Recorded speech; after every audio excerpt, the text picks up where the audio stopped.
வணக்கம் சார். வெளியூரில் இருக்க அத்தனை பேருக்கு தான் அந்த வீடியோ அனுப்புகிறேன். கேட்டு வந்து சொல்லுங்கள். நான் ரோட்டில் படுத்துருந்தேன். எதுக்காக படுத்துனேன்னா, தண்ணி எனக்கு குடி தண்ணி வேணும்னு படுத்துனேன். என்ன குடி தண்ணி வரணும்னு கேட்டுருக்கணும். அது வந்தவொடனே என்ன பண்ணார், ஒருத்தர் வந்து ஒரு போர்டை வந்து குடி தண்ணி வேணும் அது வச்சுருந்த போர்டை ஒருத்தர் எடுத்து போட்டார். அதை வச்சுருந்து இது எடுத்து போகிறாரு. எங்கள் வீட்டு மேலே போகிறாரு. அது உடஞ்சிருந்தா அவர் வந்து காசு கொடுப்பாரு. அந்த சார் கொடுப்பாரா, எடுத்து போட்டால் இருப்பார். என்னையும் அதை எடுத்து தூக்கி போட வேண்டியதானே, தூக்கின்னு போக வேண்டியதானே ஸ்டேஷனுக்கு. ஏன் தூக்கின்னு போகல? கேஸ் போடுங்க மேலே. என்ன கேஸ் போடுவீங்க சார்? ரோட்டில் படுத்தோம்னா அவர் கேஸ் போடுங்கண்ணா. நான் என்ன அதுக்கு படுத்தோம்னா அவர்கிட்டே சொல்லுவேன். யார்கிட்ட? ஜட்ஜிக்கிட்ட நான் சொல்கிறேன். அதுதான் படுத்தணும். நான் நீங்கள் வருவீங்க, இந்த பிரச்சனை வந்து ஊருக்கெல்லாம் தெரிஞ்சு தான் படுத்தணும். அது தெரியுமா? அதுக்காக தான் படுத்தணும்.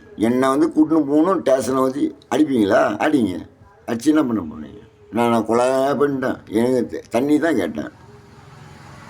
தண்ணி கூட கேட்கக்கூடாது. ஆனால் அது தண்ணி விற்கிறாங்க பாரு. இவங்களாம் மாம்பழம் வாங்குறீங்களே, அது தெரியுமா தெரியாதா உங்களுக்கு?